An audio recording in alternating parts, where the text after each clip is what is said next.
Olá, todos e todas. Bem-vindos para mais um encontro na disciplina Teorias e Metodologias da História 2. Neste nosso encontro do módulo 3, vamos falar então da teoria e a relação dessa com os sujeitos na história. Nessa primeira unidade, vamos fazer alguns apontamentos sobre a perspectiva estruturalista e a sua relação com os sujeitos, e pensar um pouco como que esta perspectiva enquadrou, analisou e interpretou a ação, as ações de homens e de mulheres na história. A questão dos sujeitos na história é uma preocupação constante na produção historiográfica.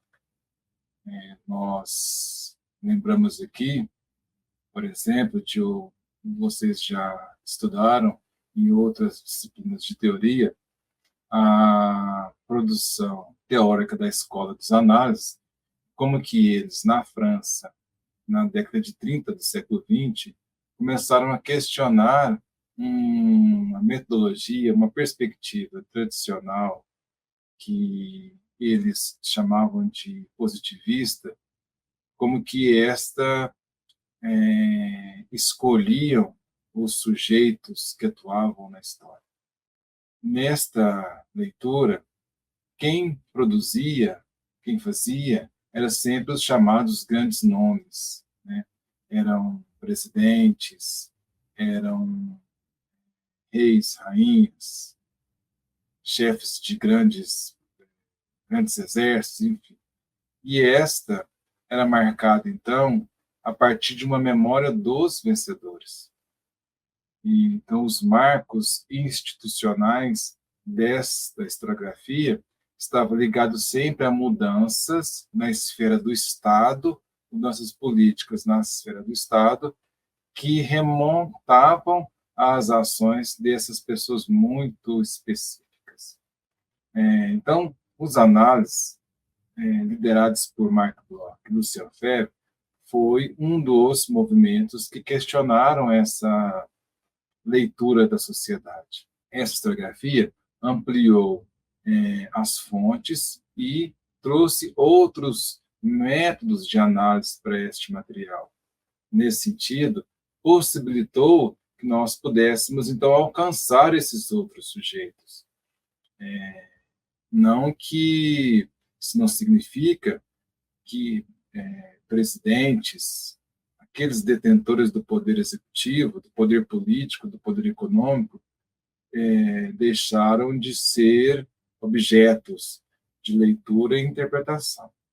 Mas outros sujeitos passaram a frequentar a cena histórica, camponeses, artesãos, não como meros enfeites ou objetos de curiosidade, mas aqueles também capazes de produzir sentidos na ação humana na sociedade.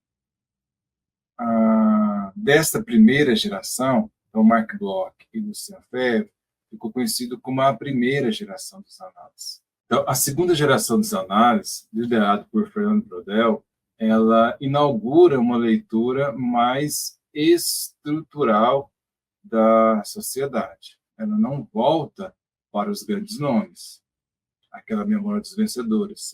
Ela ficou vencida na produção historiográfica. A segunda geração, ela tenta deslocar a leitura para outros espaços, muito influenciados pelo diálogo com a sociologia, pelo diálogo com a geografia. Ela passa a pensar as ações ou os processos históricos a partir de uma leitura de longa duração. Então, a longa duração, ela focava aquilo que era quase imutável. Portanto, se a gente pensa num processo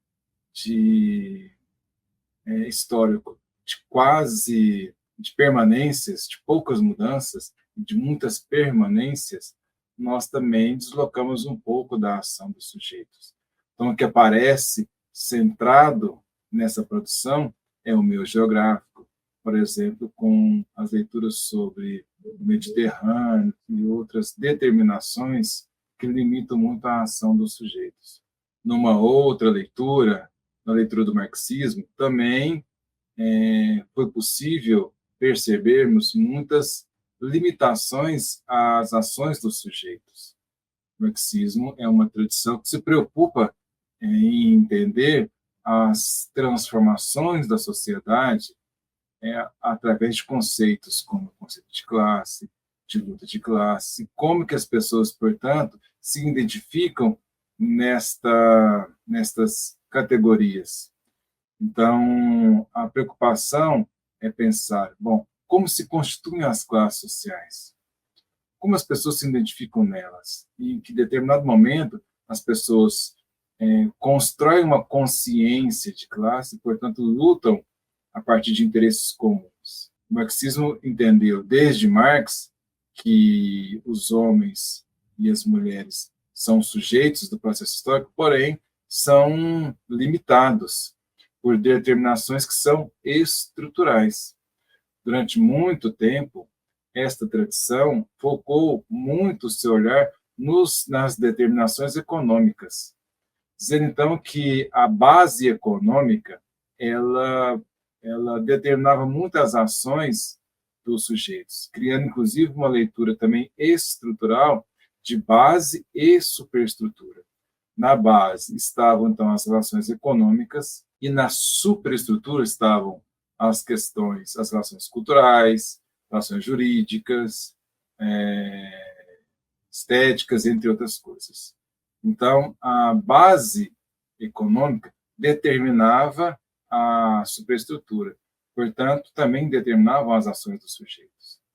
E essas visões estruturais limitou o sujeito àqueles que estavam em espaços clássicos, tradicionais, como o sindicato, o partido, ou aqueles que estavam organizados em algum movimento social e nestes, então, agindo para mudanças estruturais mais amplas. Com esta perspectiva, o marxismo deixou de ver como sujeitos muitas pessoas que não estavam nesses lugares de atuação tradicional, não estavam no partido, não estavam no sindicato, mas no seu espaço cotidiano estavam lutando por mudanças.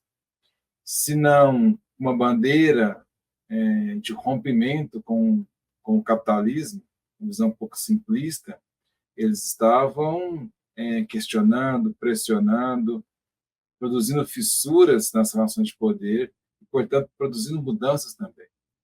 A partir da década de 60, alguns historiadores dessa tradição marxista, como Edward Palmer Thompson, teóricos como Raymond Williams, historiadores como Eric Hobsbawm, começam a questionar essas visões estruturais e localizam, então, a ação de homens e mulheres, trabalhadoras e trabalhadoras, em vários espaços do cotidiano, lutando, então, para lidar ou romper com relações de poder que lhes eram impostas. Thompson, por exemplo, tem um texto interessantíssimo sobre a vida das esposas no século XVIII, mostrando como um ritual bárbaro de vender a própria esposa, na verdade, era uma estratégia de separação que os camponeses e os artesãos criavam, na medida em que a Igreja Católica não permitiam esse tipo de prática. Então, era um ritual visto como ritual bárbaro, mas que, em muitos casos, a própria mulher é que já tinha escolhido um outro companheiro. E que aquela venda era um teatro feito para lidar com os limites que eram impostos a esses sujeitos. Thompson diz que não podemos idealizar a ação dos sujeitos com categorias teóricas da academia, e sim estarmos abertos a entendê-los na forma como eles lidam com o poder, entendê-los no tempo que eles estão vivendo, não a partir do nosso próprio olhar. Então, o pós-modernismo, ele, como categoria teórica, colocou uma outra forma de olhar essas relações que estabeleciam a morte dos sujeitos na medida em que dizia que nós vivemos relações de poder tão capilarizadas, tão envolvidas nas tramas sociais, em que as pessoas não percebiam e lidavam com elas de tal forma que não existiam maneiras de lidar ou romper com isso. Então, perceba que uma leitura mais atual, chamada de pós-moderna, também não vê potencial na ação dos sujeitos. Então, nós percebemos que o estruturalismo, a visão estrutural das relações em que estão envolvidas homens e mulheres, podem estar em diferentes formas de ler e interpretar a sociedade. Pode estar no marxismo, quando ele estabelece que o olhar deve ser focado nos modos de produção, portanto, deslocam dos sujeitos, e focar nos modos de produção dá uma preferência para aqueles que estão localizados nos espaços de disputa direta por poder, e aí restringe a um número muito pequeno. Pode estar também numa história de longa duração, que tem o olhar também centrado nas estruturas rígidas e fixas, e aí o sujeito, homens e mulheres, deixam de ser importantes e aparecem como aqueles que são influenciados, determinados por esta estrutura mais ampla, e que nos mostra como que estas categorias teóricas estão descobrindo os outros sujeitos e como que eles lidam com eles na medida em que não conseguem incorporar essa diversidade de práticas e de jeitos de agir socialmente. Bom, e aí nós vamos então passando um pouco mais superficial pela antropologia estrutural, uma antropologia muito influenciada pela leitura do Lévi-Strauss, que nas suas descobertas e análises das ações de homens e mulheres indígenas no Brasil e em outros lugares, ele observa as ações e a construção dessas sociedades por meio de sistemas.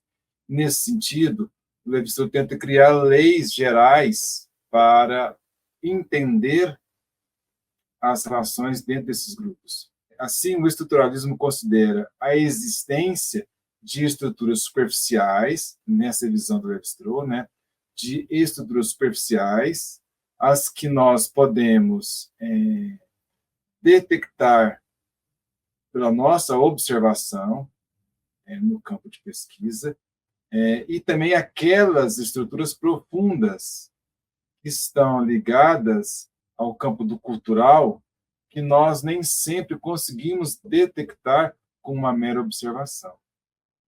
A questão desta leitura a partir dos sistemas e de estruturas profundas é que elas também produzem um deslocamento dos sujeitos, na medida em que o olhar continua voltado para aquilo que é estrutural.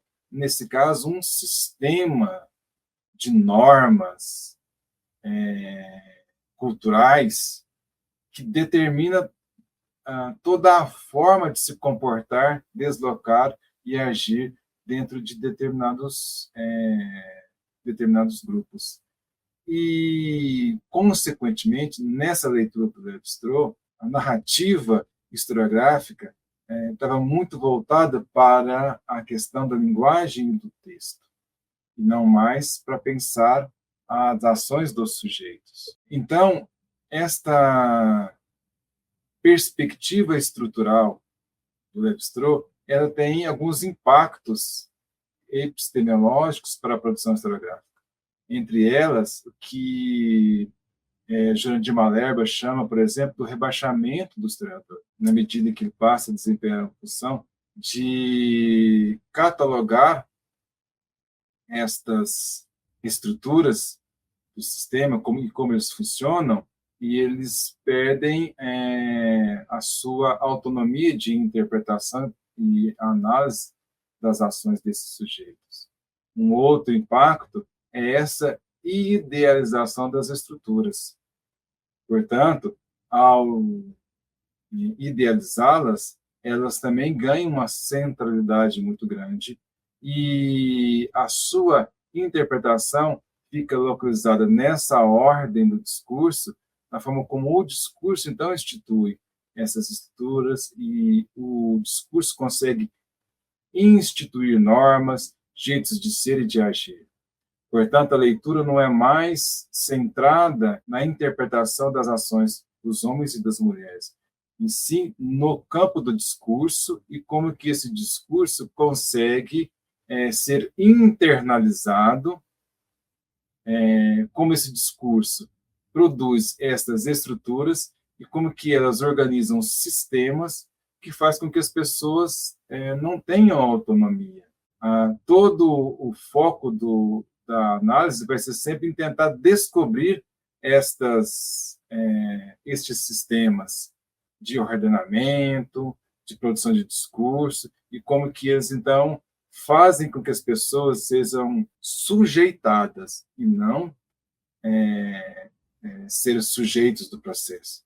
Então, há aqui uma visão que coloca homens e mulheres como produtos, e não como capazes de produzir. Nesse sentido, pensando, então, nessa relação entre estrutura e função, que nós percebemos é que a história, então, fixa o seu olhar nas permanências. Aquilo que ficou num longo processo, numa história de longa duração, por exemplo, o que permaneceu? Na história das mentalidades, a preocupação era o que perpassa no nível do mental a todos os sujeitos de uma determinada sociedade. O que é comum a todos eles, em termos de uma estrutura mental? Portanto, aquilo que permanece socialmente. Aquilo que permanece socialmente, que muda com muita dificuldade e num prazo muito longo. Olhar desta forma, ou centrar o nosso olhar nestas estruturas rígidas, fixas, que permanecem numa longuíssima duração, ela pode ter como consequência a própria morte da história. O que significa a história continua sendo feita? É bom sempre nós separarmos leitura historiográfica dos processos, aquilo que nós, historiadores, estamos fazendo, daquilo que é a história vivida pelas pessoas. Nós estamos falando aqui de formas de interpretar o processo histórico. Essa forma de pensar, interpretar, fixada nas estruturas, ela não permite que a gente consiga ver a dialética acontecendo, a dialética das ações da história, como que determinados grupos produzem sentidos, como que outros vivem, incorporam, absorvem, dão outros sentidos, devolvem. Todo esse processo dialético vivido socialmente, ele fica de lado. Então, a ideia que se tem é que, no longuíssimo prazo, a história não está existindo. Então, as pessoas continuam vivendo, deixando registros, marcas, mas os historiadores, nesse sentido, não estão lendo isso, não estão preocupados com isso. Então, há uma enorme quantidade de práticas e de relações, de tensões que vão sendo deixadas de lado nesse movimento. Então, quais são as características ou a influência destas visões estruturais e o que nós chamamos de uma história também estrutural? Primeiro aí, estamos chamando de as prisões do imóvel. Então, se o olhar está focado naquilo que modifica muito lentamente, quase não se modifica, a produção historiográfica fica presa à estrutura. Ela fica com um olhar muito limitado a determinações geográficas, econômicas, mentais, culturais, e ela então não consegue perceber uma sociedade mais viva e e intensa que, às vezes, está modificando em espaços e lugares que nós não estamos conseguindo ver. Então, essa história estrutural, ela não lida com a mudança, ou ela não consegue ver a mudança acontecer. Se nosso olhar está muito centralizado nas estruturas, sejam elas as mais diferentes. A gente pode pensar a partir das questões culturais, a gente pode pensar a partir das questões psicológicas, econômicas, ou até mesmo políticas de uma maneira mais rígida. Se nosso olhar está centrado na estrutura, a gente não consegue ver a mudança. E isso também muda a forma como nós pensamos a duração do processo histórico. A escola dos análises foi muito crítica dos positivistas por eles pensarem uma história de curtíssima duração. A revolução, a mudança de um presidente, a tomada de poder por determinados grupos, uma guerra. Então, um fato específico numa curtíssima duração, que em muitos momentos não permitia entender as nuances complexas desse fato. Por outro lado, depois, esta história de longa duração, essa história estrutural, ela já fez um movimento totalmente contrário. Ela alarga bastante o tempo. Porque para você dar mais ênfase à estrutura, você precisa alargar bastante o tempo. E o fato, ou os muitos fatos históricos que estão sendo vividos, eles deixam de ter importância. Então, nós podemos ver, por exemplo, a eclosão do movimento feminista nos Estados Unidos dos anos 60. O movimento hippie. Todos esses fatos que não provocaram nenhuma revolução especificamente, não derrubou nenhum presidente, não modificou, talvez, estruturas muito rígidas da sociedade, ela não acabou com o machismo que permanece na sociedade. Porém, ela produziu determinadas mudanças. Um processo lento, algumas mudanças ocorreram. Algumas formas de pensar, de usar o corpo, entre outras questões muito importantes para a história das mulheres, elas teve ali um momento fundamental. Então, se nós pensamos o machismo como um elemento de análise, a gente pode achar que numa longa duração, ele existiu e permanece existindo como uma forma de ditar relações, de uma forma violenta. Mas se nós saímos dessa estrutura conceitual e descemos para o chão social das relações, nós estamos vendo uma intensa disputa em torno disso, com mudanças significativas. Então, nós vamos concluir chamando a atenção para entendermos que não existe uma regra na ciência historiográfica para dizer como nós pensamos os sujeitos, como nós entendemos a ação de homens e mulheres na história. Que existem possibilidades teóricas e metodológicas, e essas possibilidades vão depender das nossas escolhas. Como eu disse em outros encontros, vai depender do nosso olhar político, vai depender de como nós entendemos a produção historiográfica e os sentidos socialmente construídos dessa produção. Se nós entendemos a produção historiográfica como um texto que tem um sentido de um projeto social que problematizam as relações, que questionam as múltiplas práticas e relações de poder, nós podemos pensar as ações dos homens e das mulheres de uma forma diferente.